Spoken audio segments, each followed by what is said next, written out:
আচ্ছা, আপনারা কি খেলতে এসেছেন আজ টুর্নামেন্ট?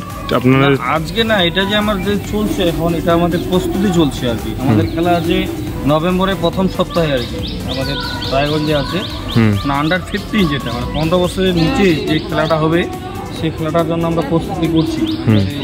এগুলো বাচ্চাদের ভবিষ্যতের জন্য মানে এদের আমরা একটা এই স্কুলে এটি বাজিতপুর এটি মডেল একাডেমিতে ভালো একটা উদ্যোগ নিয়েছি আর কি। মানে পড়াশোনার পাশাপাশি যেটা খেলা মানুষের জীবনে গুরুত্বপূর্ণ একটা অংশ, সেই অংশটার জন্যই আমরা চাইছি যে এরা খেলুক। তার জীবনে খেলা এখন একটি উন্নত আমাদের দেশে, তাছাড়া তো আমাদের দেশ এমনি ক্রিকেট পাগল দেশ। এই জন্য আমরা চাইছি যে আমাদের ভালো ছেলেগুলো আছে সুন্দর সুন্দর ক্রিকেট খেলতে পারে। আমরা যদি ভালো প্রশিক্ষণ দিতে পারি তাহলে আমার মনে হয় আর কপালে কি আছে বলা যায় না।